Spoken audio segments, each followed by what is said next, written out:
to today's anti-war rally and petition campaign. Today here, especially talking and protesting against yet another new U.S. war against Iraq. My name is Janine Solanki. I'm the chair of Mobilization Against War and Occupation, who is organizing and holding today's protest and petition campaign. And we're out here today, we're out here every month as long as there are imperialist wars and occupations going on around the world. We're here to say we want to see self-determination for all oppressed nations. But today, right now, is an especially critical time. Because right now, the United States and their allies, especially France and Canada, have launched yet another war against the people of Iraq. We have seen what the United States does when they go to war. We've seen already 11 years of war on Iraq after a decade of crippling and genocidal sanctions against Iraq. We know when the United States goes into Iraq that this means the destruction of a country, of infrastructure, of a country that's one of the oldest civilizations, the cradle of civilization. We know that this means the death of over 1.8 million people in Iraq over the 11-year occupation. We know that this means the use of things like depleted uranium that has poisoned and caused all sorts of health problems and poisoning to the people of Iraq for generations to come. We know that this means the infamous nighttime raids, house raids, the detention and the torture of detainees and prisoners. So when the United States government says that they're going to help the people of Iraq, we know not to believe this. When Canada says that they're going to also help the people of Iraq, we know Canada's history both here against indigenous nations in Afghanistan, and we don't want to see this in Iraq also. So as we're all here together, I want to hear from everyone. No new war in Iraq! No new war in Iraq! No new war in Iraq! No new war in Iraq! No new war in Iraq! No new war in Iraq! And at the same time as the United States is launching these attacks against Iraq, they're also ramping up their intervention in Syria, where for over 3 years the United States has been funding and arming so-called rebels to try and illegally overthrow the government of Syria. And this has included groups in the last 3 years that they have funded and armed, like ISIS, which they claim to now be against. The whole reason that ISIS has grown, has become stronger, is because in Iraq they've fueled the conditions to allow it, and in Syria they've actually funded and armed and allowed the conditions for this group to grow and supported it. So we're also here today to say, hands off Syria! Hands off Syria! Hands off Syria! Hands off Syria! Hands off Syria! Hands off Syria! So we have a couple speakers with us here today. First off, I'd like to invite up Kelly White, but we're going to actually quickly move ourselves now that we have a bit more space and we have a break. That we're going to come up onto the stairs and move our rally up onto the stairs. With Kelly White. Kelly is an Indigenous elder and media broadcast activist, who has supported anti-war and social justice causes for many, many years. So let's give a big welcome, a big round of applause for Kelly.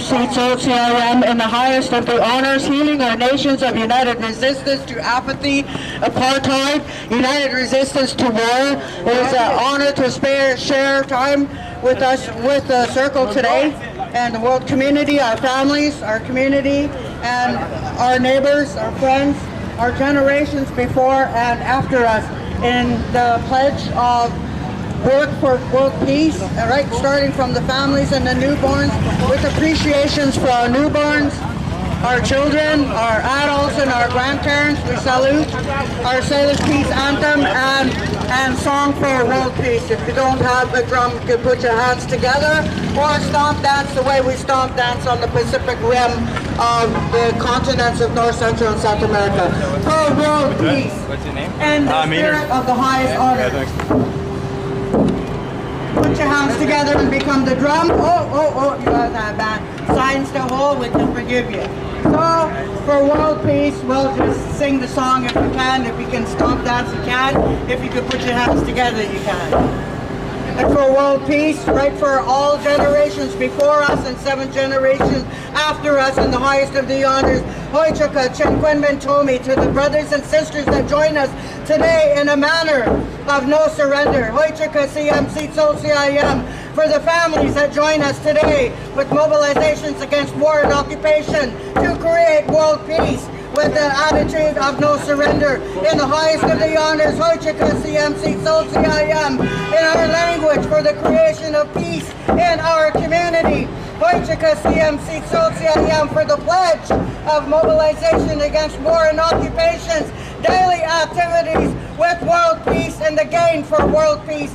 In the highest of the honor, we thank MAWO ambition for world peace in the home and the heart of our people. Oh, hey, hey.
In the highest of the honors, appreciations to our brethren standing with our sisters today that put their lives on the line today and from now for world peace. Oichika Chenkwenmen Tomi, in the highest of the honors, appreciations to our sisters with MAWO, creating world peace in the heart of our community for a creation of a semblance of justice.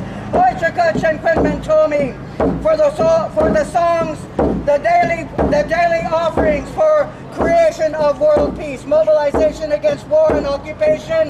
We're honored to spend our days and our lives with world peace, created with mobilization against war and occupation. In the highest of your honor, thank you for the honor of your time. World peace. And let's hear it from everyone. U.S. hands off Iraq. U.S. hands off Iraq. Canada hands off Iraq. Canada hands off Iraq. U.S. hands off Iraq. U.S. hands off Iraq. Canada hands off Iraq. Canada hands off Iraq. No new war in Iraq. No new war in Iraq. No new war in Iraq. No new war in Iraq. Hands off Syria. Hands off Syria. Hands off Syria. Hands off Syria. I'm really happy that we had Kelly to come up here and start off our rally for today. We have to recognize that we're here on land that has been occupied, that has been colonized by the government of Canada. That same government that's saying they're going to go help people in Iraq when we know that they're fighting a war here at home against the self-determination of indigenous nations. Before I invite up our next speaker, we have a quick audio clip that we wanted to play. That is the voice of Hillary Clinton, former U.S. Secretary of State, talking exactly about how the United States government has funded groups such as ISIS and helped them to grow and exist. So we want to share that clip with everyone here for a few minutes. So just give us a sec to get that queued up. We also have a history of kind of moving in and out of Pakistan. I mean, let's remember here, the people we are fighting today, we funded 20 years ago. And we did it because we were locked in this struggle with the Soviet Union. They invaded Afghanistan, and we did not want to see them control Central Asia. And we went to work. And it was President Reagan in partnership with the Congress, led by Democrats, who said, you know what, sounds like a pretty good idea.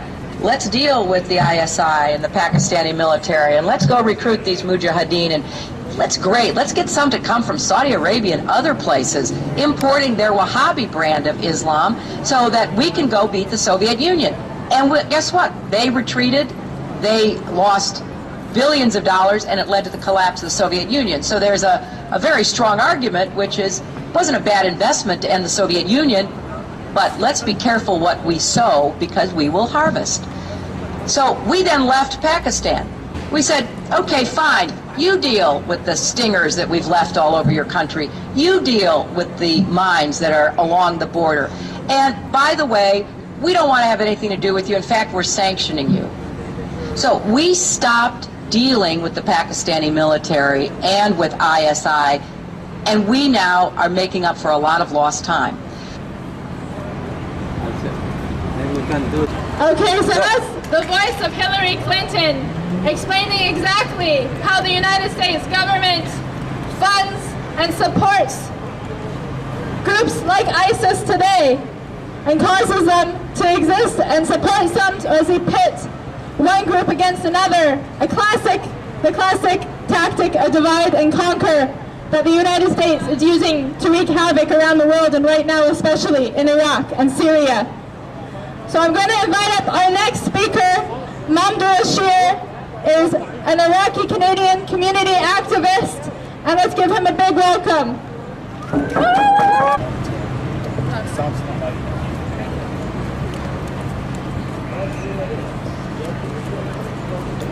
Bismillah ar-Rahman ar-Rahim. Hi everybody. Hi everybody. Can everybody hear me? Thank you for coming today, this day of your rest in the weekend, and standing in the sun, nice weather, together with us about Iraq. I want to try to make it brief, but the enormous events in the Middle East is making us there are lots of events to talk about. My word today, I'm an Iraqi, and my word today, I've been living in Canada for about 30 years.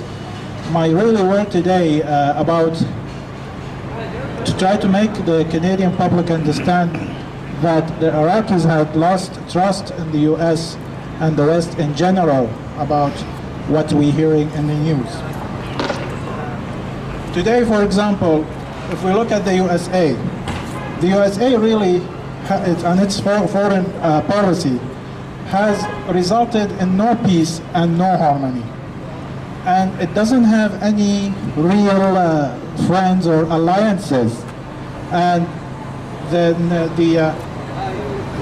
for example, if we look for the country Japan is supposed to be an ally of US, but on what cost? On the cost of 2 nuclear bombs got dropped on Hiroshima and Nagasaki. And Germany too, after the Second World War, was destroyed and now subjected and forced to be an ally of the NATO, or one of the countries in the NATO. So if we look around again and see what other allies the USA has, and especially in the Middle East, what I'm trying to give you some narration about who are the allies of the USA today. That USA is depending on to form this alliance, which you hear in the news, that is supposed to fight ISIS, the Islamic State in Syria and Iraq, or in Iraq and Syria. That's the terrorist organization. USA today announced that it is forming an alliance. But who are in the alliances, in this alliance? One of the countries in this alliance is Saudi Arabia. And this is one of the big allies of the United States in the Middle East. But everybody, I think, knows what Saudi Arabia history is. Saudi Arabia is a state of no democracy. Saudi Arabia has no records of human rights. In Saudi Arabia, a person cannot even, for example, if bring a statue or put a statue in his house, he is considered infidel. If he puts some kind of photos, he is considered infidel.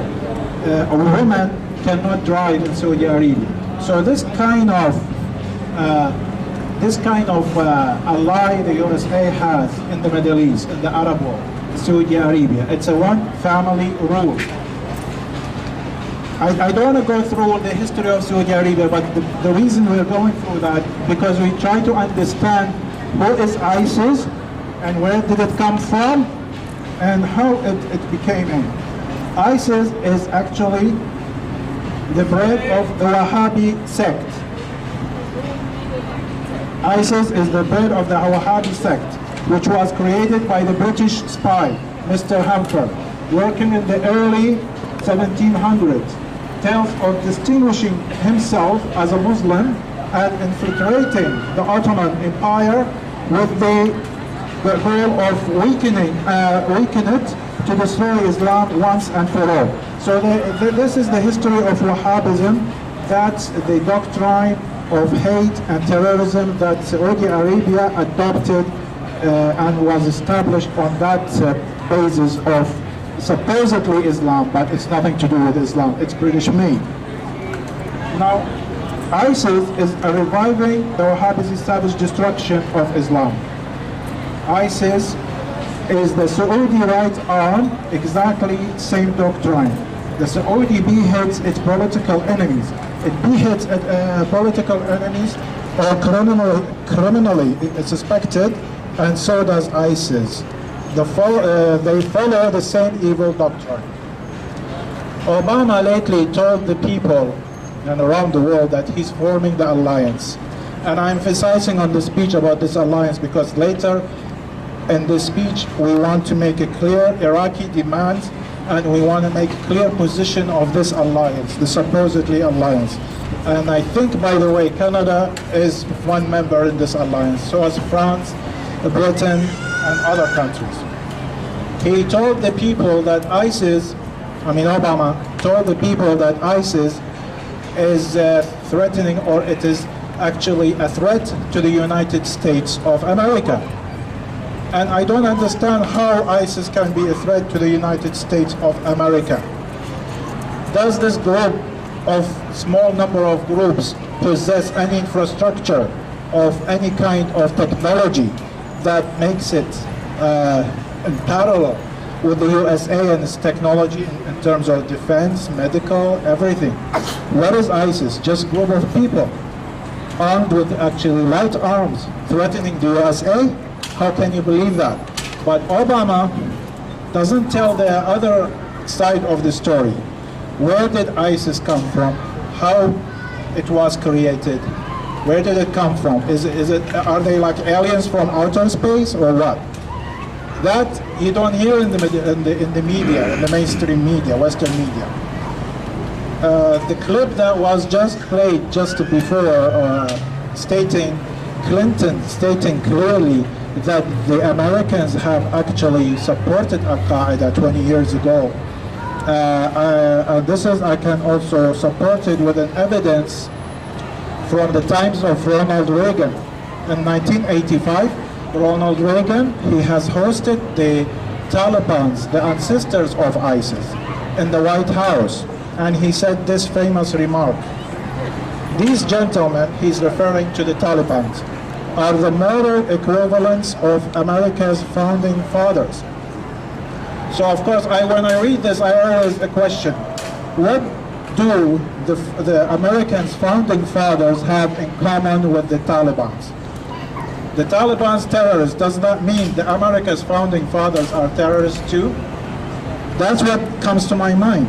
So how can he equate the Americans' founding fathers to those Talibans, which all of you know, they bred Al-Qaeda and then they bred ISIS today.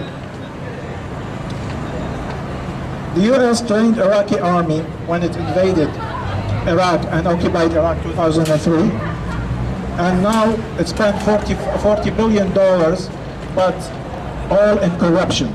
Left Iraq weak, and purposely to leave it weak because it couldn't stay in Iraq because of the brave Iraqi resistance that kicked the American occupation out of Iraq in 2011. And if you notice, right in 2011, the problems in Syria started. So there is some relation. The United States was forced to get out of Iraq without any base, any military base stationed in Iraq. But their eyes were kept focused on Iraq to come back to Iraq later on. Today, they are finding the excuse of ISIS. A few days ago, and after ISIS took the biggest province of Iraq, Mosul, which was in June, but a few days ago, there was a victory of a popular shadowy army created by Iraqis. It's called the Iraqi Popular Defense Brigade. They have actually liberated many villages and towns out of the hands of the terrorists of ISIS. Right after that, USA started saying that they want to actually form an alliance to go into Iraq and to hit Syria and all of this. I think all you know that. So there is a relation. We think, the Iraqis, that we cannot, of course, trust the USA because in 2003, when they occupied Iraq, they said that they're going to bring democracy. They said that they're going to bring peace. They said that they're going to bring everything. They said that they're going to rid of a dictator. But in fact, they have supported that dictator for a long time. That's one. And secondly, there was no peace and no harmony in Iraq since the invasion as well, since the occupation of Iraq as well. And yes, America has to be blamed, not the Iraqi politicians. The Iraqi politicians are trying to do their jobs, but always they get interfered by the Americans 10,000 miles ago. I ask, what does America has to do in my country, Iraq? Go home, Yankees! Go home, Yankees! We don't want you. Go home, Yankees! Go home, Yankees! We think that alliance USA created to fight ISIS is an alliance of evil coming to rescue its devil, ISIS, when it fell into crisis. We think that evil alliance is another form of occupation in Iraq, leading to another invasion of Iraq, or interference in the independence as a sovereign country, and its independence as a sovereign country. As for us, the Iraqis, we have the following to say to USA and British government. I want you to listen to this. There are many points that things the US and Britain has done. That's why we, the Iraqis, do not trust that alliance. First, this is to USA and British governments. You created the Wahhabi extremists and enabled them with a corrupt House of Al Saud to control the holy land of Arabian Peninsula. That's one. Created Taliban and Al-Qaeda terrorists and supported them in Afghanistan. That's two. Supported a brutal dictator, Saddam, in the 80s. Then, with all falsehood and lies, you turned against him. After many years of agony from our people in Iraq, then you decided in 2003 to topple him. That's three. Supported the armed ISIS in Syria till today under a false title of moderate Syrian armed opposition. How can it be a moderate and at the same time armed? That's four. We, the Iraqis, know very well and understand all the above criminals you supported, Britain and USA. We also know that you have created and founded the mother of all terrorists, Israel, on a stolen sacred land, Arab land called Palestine. Given all of that, how do you expect us to trust you with this alliance? We do not believe in the goals of evil alliance because the alliance contains the following or consists of the following members. Look at the following members and what they've done. And they call them the alliance to fight ISIS. Britain, which sold Arab sacred land of Palestine to Zionist terrorists. Can we trust that? No. France, which hosted many supposedly called Friends of Syria conferences with ISIS-like individuals representing illegally the legitimate and UN-recognized state of Syria. Can you actually trust France? No.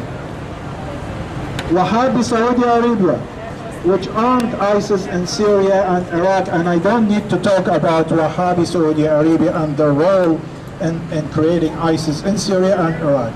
So can this be a really decent member in this alliance? No. Qatar, and everybody knows what Qatar is, which financed and armed other ISIS-like fractions in Syria, Libya, and Iraq.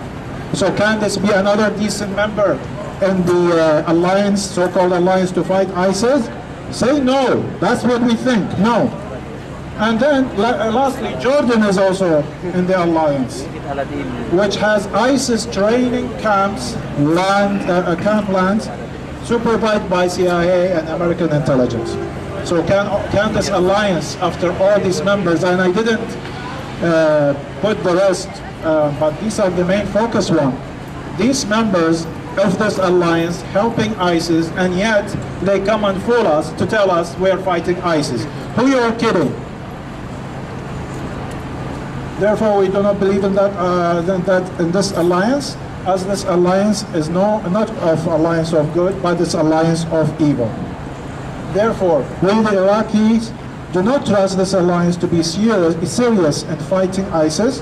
On the contrary, we think this is the alliance of liars, and its goal to protect ISIS and limit the victories of the Iraqi people against ISIS.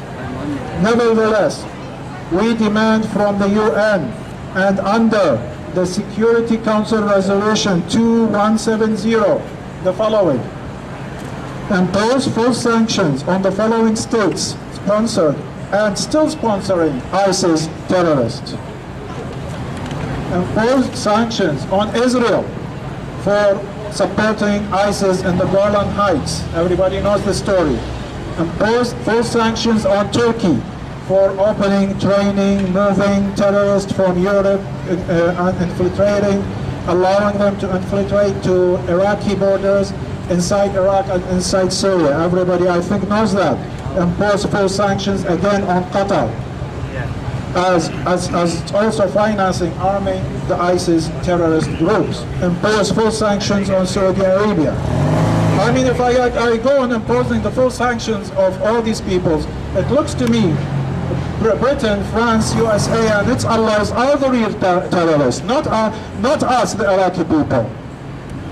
In this way, we say no to ISIS, no to ISIS, no to ISIS, no to USA, no to USA, no to USA interference in Iraqi affairs. Furthermore, we the Iraqis reject any military interference of USA and others in Iraq under any excuse. And today, I mean, I really appreciate everybody who come, even though the numbers are very limited. But today in Baghdad, Iraq, there was a massive anti-American occupation, interference of people of Iraq in Baghdad today, as we are standing today. So let's salute those our brothers and sisters who went into the center of Baghdad and say no to USA. No, no, USA. No, no, USA. No, no, USA. No, no, USA. No, no, USA. No, no, USA. We reject specifically any military interference of France or Canada in Iraqi affairs. We ask USA to leave Iraq alone as the Iraqis are capable to build independent sovereign state from themselves. We do have the first civilization on history on earth. We don't need you, Yankees. We demand the following. We demand those criminals to be brought into justice.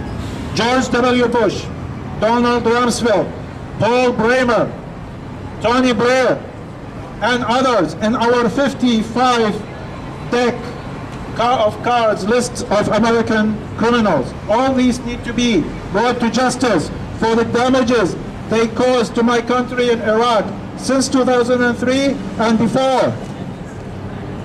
Strongly, we demand and we ask the government of Iraq to unite with the government of Syria, Lebanon, and the government of the Islamic Republic of Iran to form a true, strong, and meaningful alliance to combat and fight the terrorism that was created by the members of the American Evil Alliance. Finally, I would say, today I heard there was remarks by Paul Bremer, who was the biggest thug who came to the Iraqi and invaded Iraq. Today, the word to him, he said today that Americans and the US should go and have land troops in Iraq.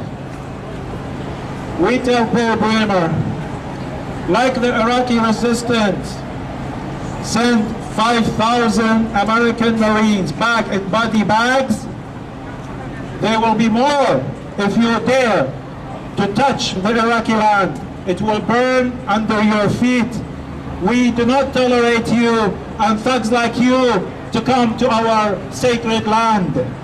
Do you hear me or not? This is from an Iraqi Victor in Vancouver, and all Iraqis in Iraq have the same mind. They cannot tolerate a foreign soldier on their soil. Period. Finally, I would like to salute the popular brigades resistance of the Iraqi people. The brigades of Hezbollah in Iraq, which actually fought the ISIS. The brigades of Al-Badr and the brigades of Asa'ab al-Haq, the truth gangs. These people, these groups, all these groups have actually united to fight ISIS. And Paul Bremer, he thinks they are the enemy of the United States. So this tells you that America is not going after ISIS. It is going after us, the people of Iraq, who formed the popular armies to defeat terrorism. So you gentlemen, ladies and gentlemen, decide on which side you're going to be, because this war is going to be long and you're going to have to take a position because everybody will be affected wherever you are. And we also salute our supreme leader, Sayyid Ali Sistani. May Allah give him the longest life. He issued the verdict of jihad for everybody of us to go and fight terrorism. And we say here, if Sayyid Sistani issues a fatwa to fight America, we all will go. No, no, USA. No, USA. No, no, USA. No, USA. And we are ready to defend Iraq from another American invasion. Thank you very much. Hands off Iraq. U.S. hands off Iraq. U.S. hands off Iraq. Canada hands off Iraq. USA hands off Iraq. U.S. hands off Iraq. U.S. hands off Iraq. Canada hands off Iraq. Canada hands off Iraq. Hands off Syria. Hands off Syria. Hands off Syria. Hands off Syria. No new war on Iraq. No new war in Iraq. No new war on Iraq. No new war in Iraq. Thank you very much, Mamdouh. I'm going to invite up our next speaker, also a senior member of the Iraqi community, Dr. Aladdin, who's going to also speak to us here today. So let's give him a big welcome.